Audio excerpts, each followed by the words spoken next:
Hello friends, today we will be using double angle identities to help us evaluate or solve trig problems. These are given to you in your IB Math reference book, but you need to know them because they are useful and they make your life easier. So check out the touching origin story of these guys. I've prepared a walking museum tour for your viewing pleasure.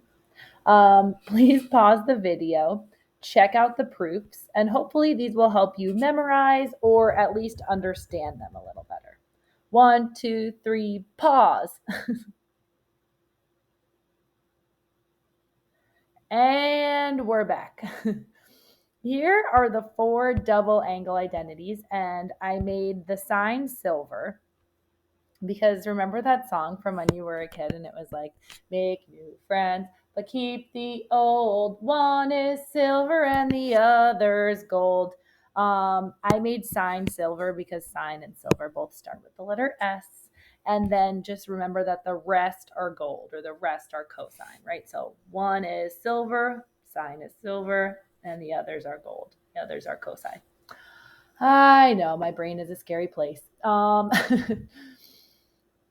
Anyway, the one that you choose, right? So the double angle identity that you choose to use in every problem just depends on the information that you're given.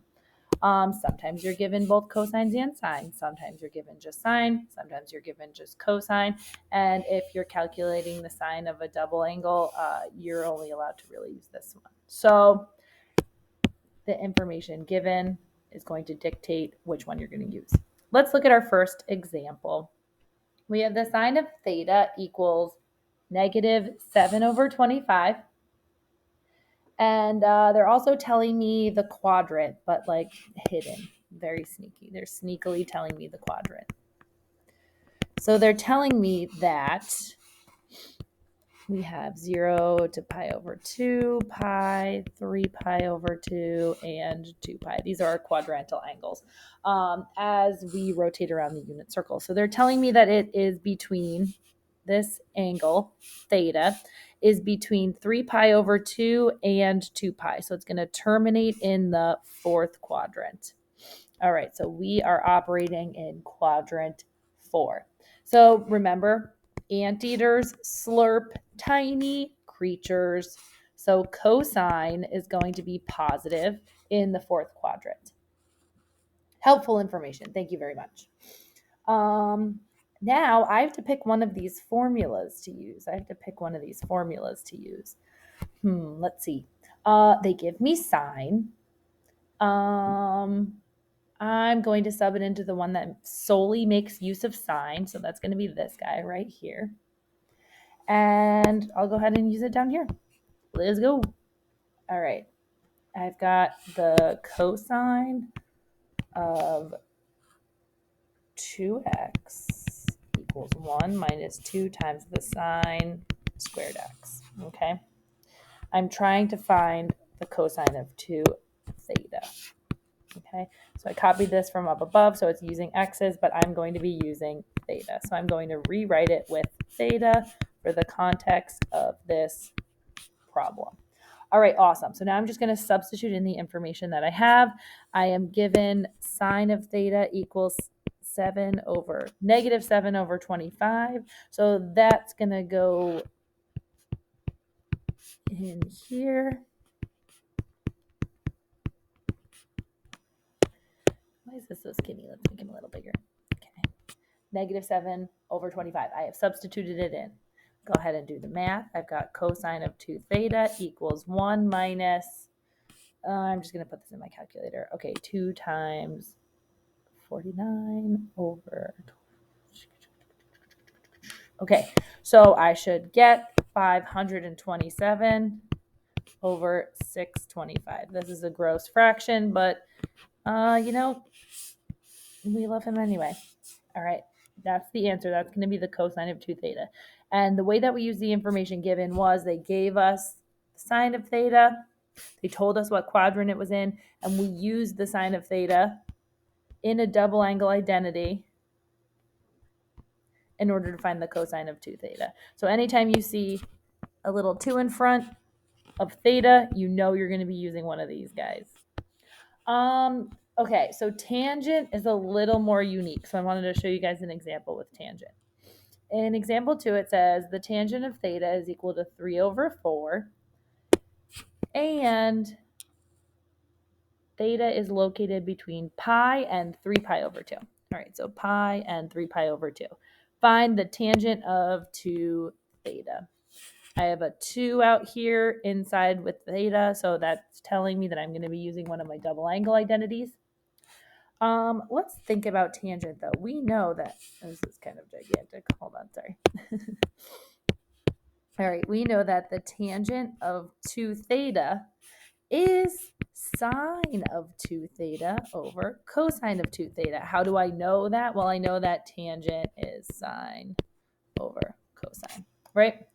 So notice that I'm going to need both the sine of 2 theta and the cosine of 2 theta. Okay, so I'm going to need 2 calculations from there. All right, let's talk about what quadrant theta is terminating in. So here I've got my coordinate plane. I go from 0, pi over 2, pi, 3 pi over 2, 2 pi. Okay, theta is terminating between pi and 3 pi over 2. So we are going to be in quadrant 3. And remember, anteaters slurp tiny creatures. So tangent is positive in Q3, but notice that x is negative and y is negative. So cosine is negative and sine is negative. So I'm just going to put a little reminder to myself that cosine is negative and sine is negative in quadrant 3.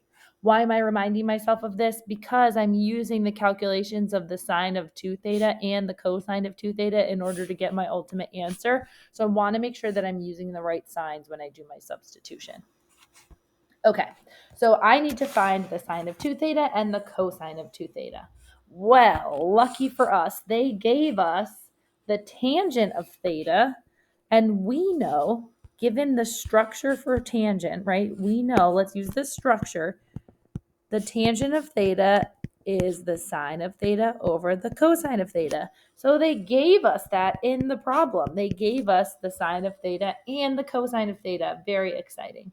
And remember, we're in Q3, so we're going to make both of those negative in our calculations down here. Yeah,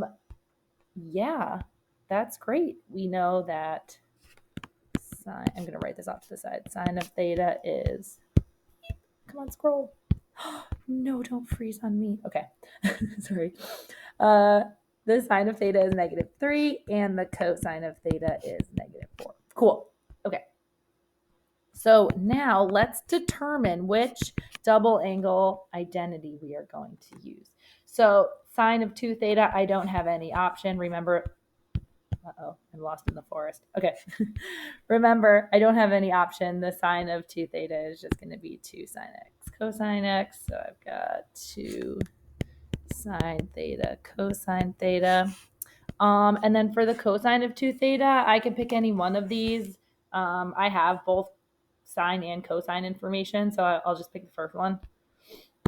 It doesn't matter which one I pick.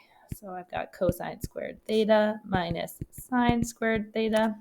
And this should give me my tangent of 2 theta. So I'm going to go ahead and substitute in my known values of sine and cosine in order to find out what the tangent of 2 theta is going to be. So I have 2 times the sine of theta, which is -3, times -4 over -4 squared minus -3 squared. I do the math and I get the tangent of 2 theta is equal to